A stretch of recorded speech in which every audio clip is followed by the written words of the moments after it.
Shout out Mishy Girl. This is an article I was talking about a little bit ago when it came to the January 17th, 2023.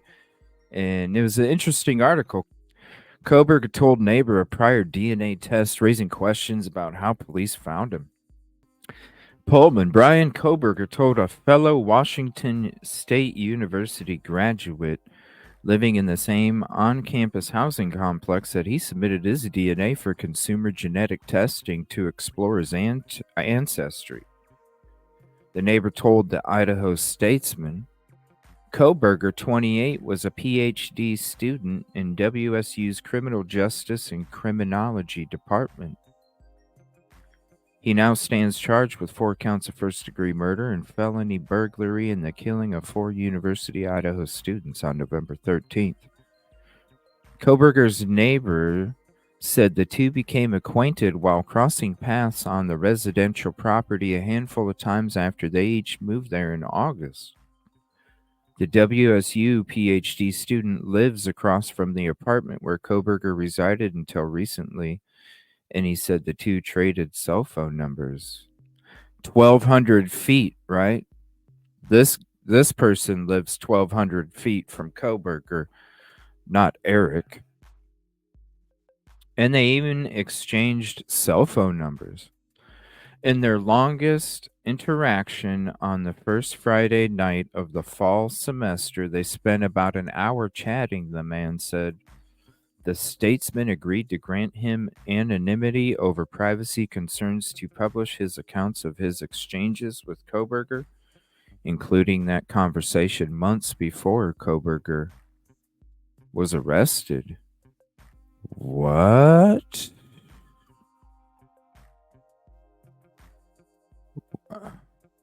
The statesman agreed to grant him anonymity over privacy concerns to publish his account of his exchanges with Kohberger, including that conversation, and it says months before Kohberger was arrested? Why would you approach the statesman saying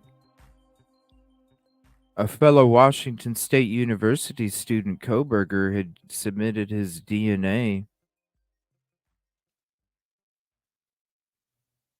for consumer genetic testing? Before Kohberger was arrested, you wanted anonymity. The August evening, the two grad students ran into each other in the large housing complex's parking lot next to their buildings. The man said during an interview at his apartment. Kohberger was then asked him if he wanted to walk and talk, and he said the two got to know each other a little while taking laps around the asphalt parking area.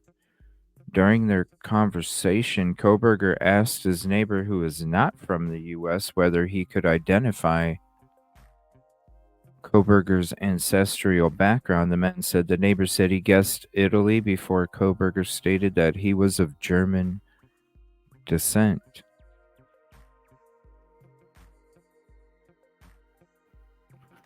This was from the Columbian on 117, but it said that this person wanted anonymity months before Kohberger was arrested, but the Kohberger was only arrested a month and a half after the crime took place. So, I'm suspicious already, all up and down, right? He talked about his ancestors. The 30-year-old neighbor said he had some sort of DNA test. I don't know how he got to that point. It was just interesting to him. The detail could shed new light on growing reports that investigators use public genealogy databases to land on Kohberger as the alleged killer, citing law enforcement sources. Multiple news outlets, including Fox News, CNN, and ABC News, reported as early as the day after Kohberger's arrest that police employed the forensic technique to narrow their focus to Kohberger, while making no mention of the contentious method in the probable cause affidavit used to justify taking him into custody. A single source of male DNA was recovered from the button snap on a K-Bar brand leather knife sheath found on the bed next to the body of one of the 4 victims, police said. Police later matched the DNA from trash discarded at the Kohberger's home in eastern Pennsylvania, where Brian Kohberger was visiting his family for the winter break, to the profile taken from the knife sheath, according to the affidavit. However, investigators didn't home in on Kohberger and seek a search warrant for his cell phone data until after the investigative genetic genealogy IgG results came back identifying him. A law enforcement source with knowledge of the investigation told Slate. Police said they first became aware of Kohberger on November 29th when a WSU police officer researched white Hyundai Elantras at the university while seeking information about such vehicles related to the crime, according to the affidavit. About a half hour later, another WSU officer located Kohberger's vehicle parked outside his on campus apartment, police said. No, that was Moscow. Law enforcement obtained search warrants for records of cell phones that use cell towers close to the area of the King Road home in Moscow where the victims were killed as part of this investigation, the affidavit read, without providing a date. Based on evidence, police believe the homicides occurred between 4 and 4:25, but Kohberger's phone did not register in the area between 3 and 5 a.m. On December 23rd, investigators obtained another search warrant for expanded records of Kohberger's cell phone dating to when police said he opened the account with AT&T on June 23rd, 2022. The affidavit read the record showed him in the vicinity of his WSU apartment at 2:42 a.m. and appearing to leave the area 5 minutes later, with his phone not reporting to the network again until 4:48 a.m. south of Moscow, along US 95 near Blaine, Idaho, and north of Genesee. Further review of records showed Kohberger's cell phone in the area of the King Road home from 9:12 a.m. to 9:21 a.m. on November 13th, police said. In addition, his cell phone appeared to be in the same area at least a dozen times prior to that date, according to the affidavit. And I'm going to add something to this article, too.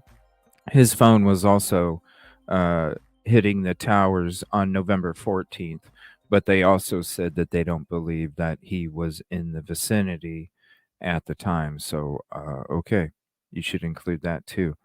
A very serious person, Kohberger's neighbor told the Statesman that he was back in his home nation for WSU's winter break when he heard police arrested a suspect in the Moscow case.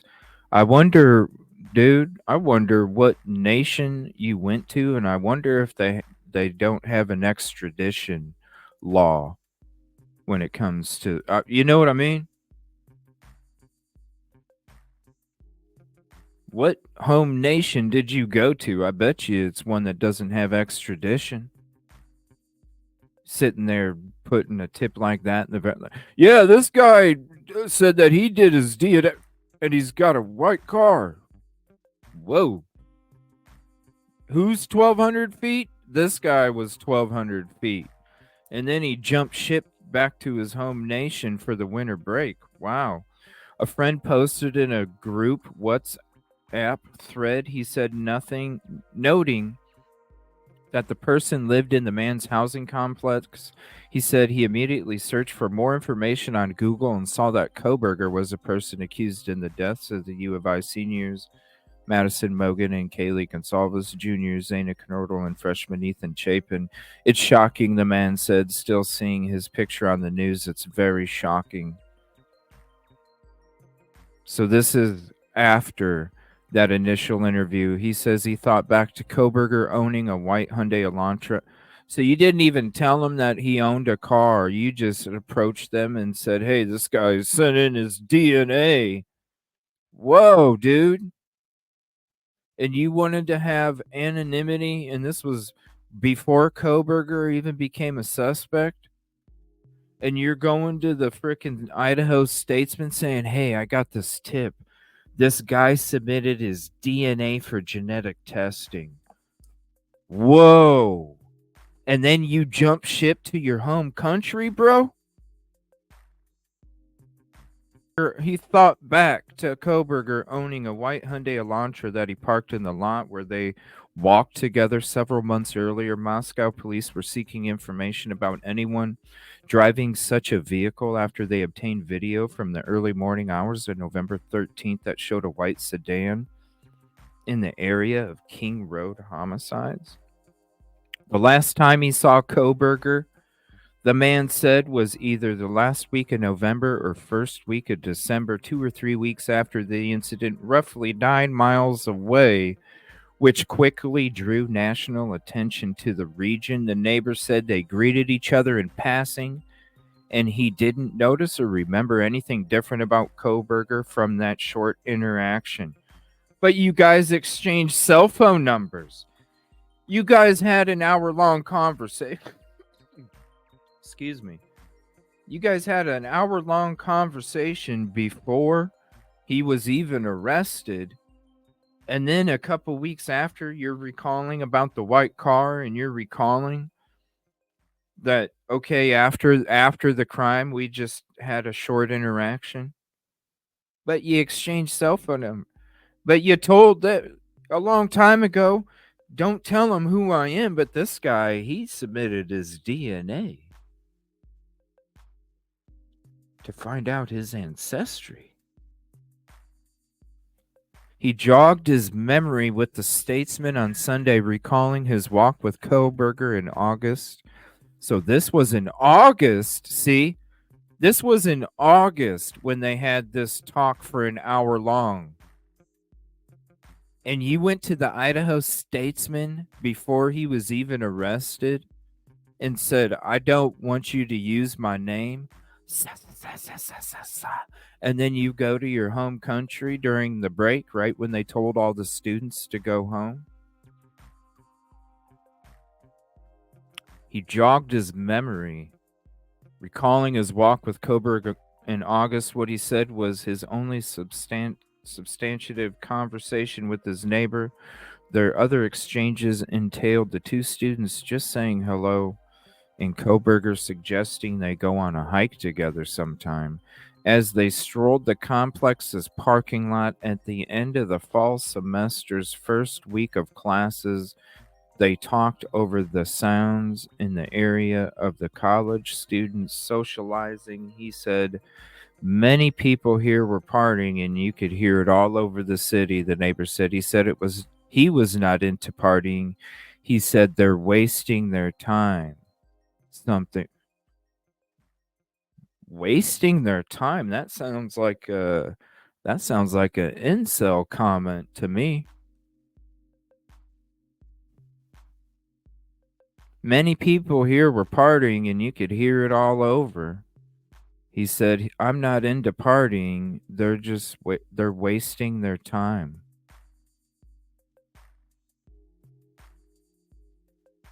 Kohberger shared with him that he ate only one meal per day. The man said Kohberger is vegan and had requested his meals in jail be in accordance with his preferred diet. News Nation reported over the course of Kohberger and his neighbor's conversation, which included discussions of their areas of research in separate WSU doctoral programs. The man said he couldn't recall Kohberger ever smiling or laughing. He was kind of serious, a very serious person, the neighbor said. Then why in the hell did you give him your fucking phone number, dude?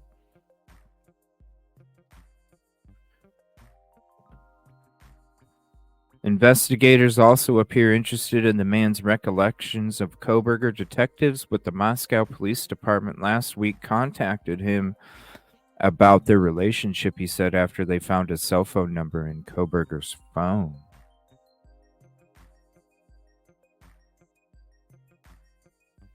Just how we met each other, what was his personality, these kind of things, he told the Statesman, declining to offer more specifics, citing the nature of the situation and law enforcement's involvement. Moscow Police Captain Anthony Dollinger, spokesperson for the department, would not confirm to the Statesman that the investigators contacted and interviewed the neighbor citing a gag order in the case.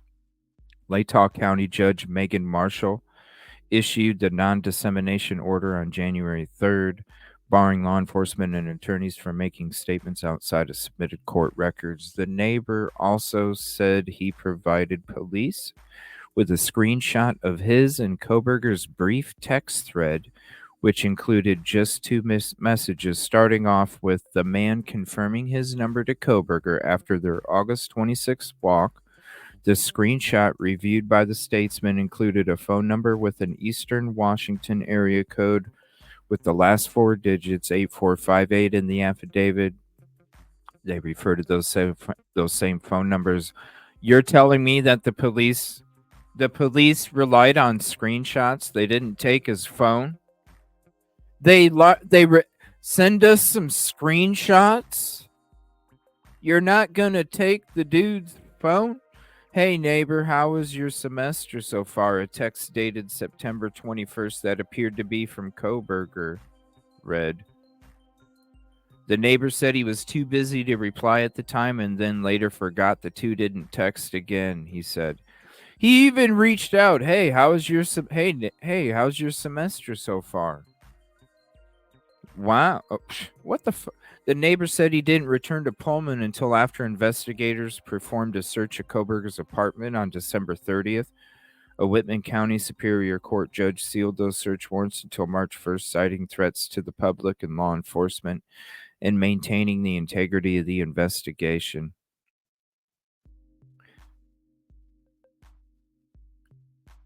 Other neighbors recall night owl mention of homicides on Sunday when a statesman reported visitor Kohberger's apartment building. Nearby tenants were mostly reluctant to answer questions.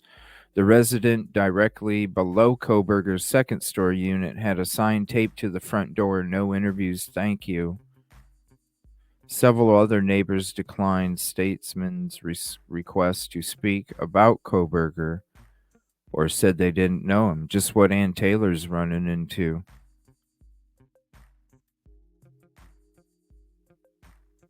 Angela Alvarez, the WSU senior psychology major, lives with her family in the other first floor unit in Kohberger's building, but said she was unavailable to talk. She had previously told the Daily Beast that Kohberger was a night owl who generally kept to himself.